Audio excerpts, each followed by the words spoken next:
ಅಷ್ಟೇನಾ ಜೋರು? ಸ್ವಲ್ಪ ಮಾಡಿ.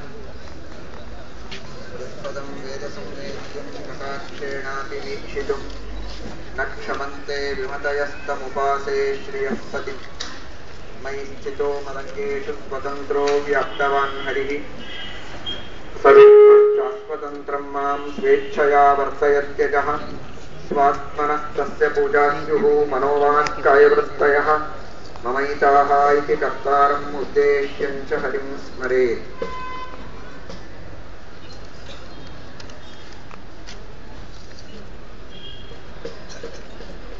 ಘಾತಕಾಃ ಖಾದಕಾಶ್ಚೈವ ತಥಾ ಯಶ್ಚ ಅನುಮನ್ಯತೆ.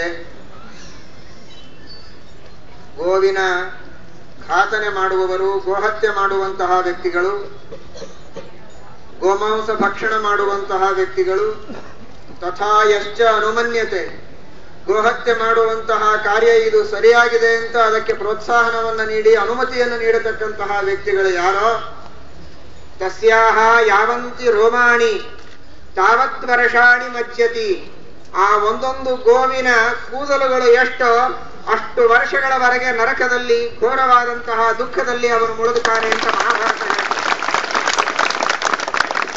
ನಾವು ಗೋಹತ್ಯೆ ಮಾಡಿಲ್ಲ, ಗೋಮಾಂಸ ಭಕ್ಷಣ ಮಾಡಿಲ್ಲ ಅಂದ ಮಾತ್ರಕ್ಕೆ ಪಾಪಗಳಿಂದ ನಾವು ಬಚಾವಾಗುವುದಕ್ಕೆ ಸಾಧ್ಯ ಇಲ್ಲ. ಮಾಡುವಂತಹ ಆ ಘೋರವಾದ ಕೃತ್ಯಕ್ಕೆ ಪ್ರತಿಭಟನೆ ಮಾಡದೆ ಹೋದರೆ, ಅದಕ್ಕೆ ನಿಷೇಧವನ್ನ ಮಾಡದೆ ಹೋದರೆ ಆ ಪಾಪದಲ್ಲಿ ನಾವು ಭಾಗಿಯಾಗುವಂತಹ ಪ್ರಸಂಗ ಇದೆ. ಯಾವ ನೆಲದ ಮೇಲೆ ಗೋವಿನ ರಕ್ತ ಕೆಳಗೆ ಬೀಳುತ್ತದೆ, ಗೋಮಾಂಸ ಭಕ್ಷಣ ಯಾವ ಪರಿಸರದಲ್ಲಿ ನಡೆಯುತ್ತೆ, ಅಂತಹ ಪರಿಸರ